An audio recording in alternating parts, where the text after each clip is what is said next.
Welcome to Analysis Hole. Please like and subscribe for the notifications. Thank you. Expressionist drama. Expressionism is a modernist movement in drama and theatre that originated in Europe, primarily in Germany. तो सबसे पहले इसका starting कहाँ हुई थी? Europe में, Germany में, in early decades of 20th century.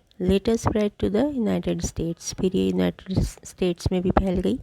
This movement is a subset of larger artistic expressionism movement. तो ये सबसे बड़ी मूवमेंट थी आर्टिस्टिक एक्सप्रेशनिज्म मूवमेंट बोलते थे इसको.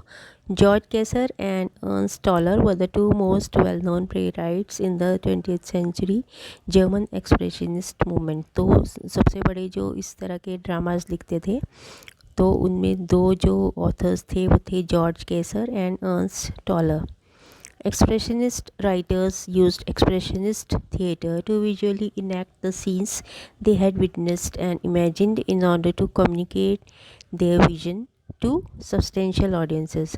तो एक्सप्रेशनिस्ट जो राइटर्स होते थे वो जो इमेजिन करते थे अपनी इमेजिनेशन में जिन सीन्स को, तो वो उन्हें एक्ट के थ्रू दिखाते थे, ड्रामा के थ्रू सबको दिखाते थे और अपने जो भी वो इमेजिन करते थे उसको कम्युनिकेट करने के लिए अपनी ऑडियंस को उसको ड्रामा फॉर्म में दिखाते थे.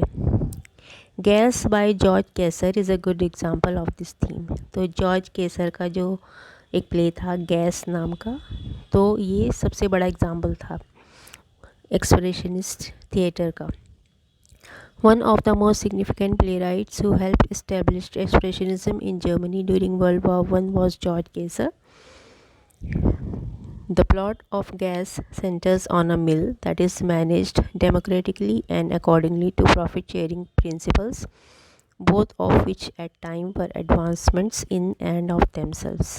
तो उसमें जो गैस प्ले था उसका जो प्लॉट मतलब स्टोरी थी वो एक मिल के ऊपर थी.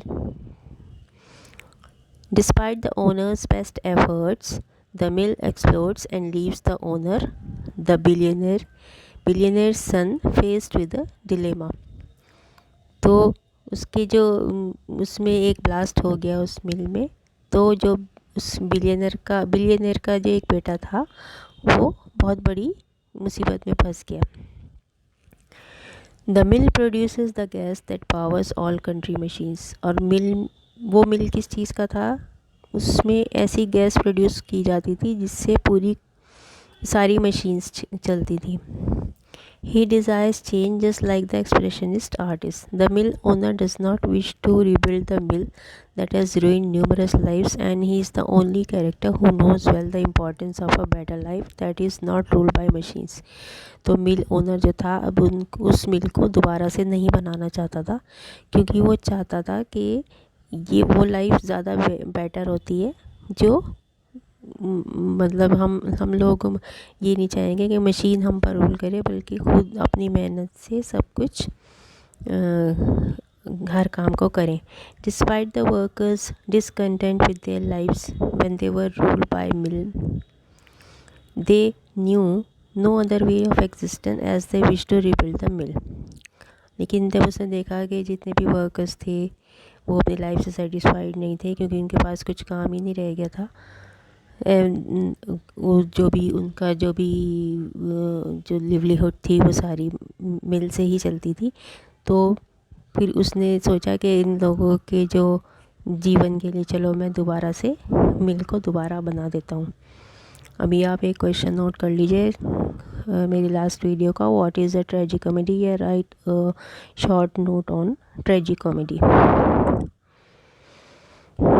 तो आगे एक्सप्रेशनिस्ट ड्रामा को कंटिन्यू करते हैं. It is this moral conflict of true happiness that depicts how industrialization was challenging not only for artists but workers and humanity as well. तो ये एक तरह से दिखाता है कि कैसे जो इंडस्ट्रियलाइजेशन था मतलब मशीन्स पर ही सब डिपेंड हो गए थे, टेक्नोलॉजी एंड एडवांसमेंट पर, तो इसने ना ही आर्टिस्ट को चैलेंज किया था बल्कि वर्कर्स और पूरी ह्यूमैनिटी को ही इफ़ेक्ट कर दिया था. Some more examples of expressionist drama are murderer. तो और दूसरे जो एक्सप्रेशनिस्ट ड्रामा थे उनका नाम क्या था? Murderer, hope of women. ये किसने लिखा था? Oskar Kokoschka. एंड दूसरा ड्रामा था द सन, ये लिखा था by Walter Hasenclever. And the beggar by Reinhard. Thank you.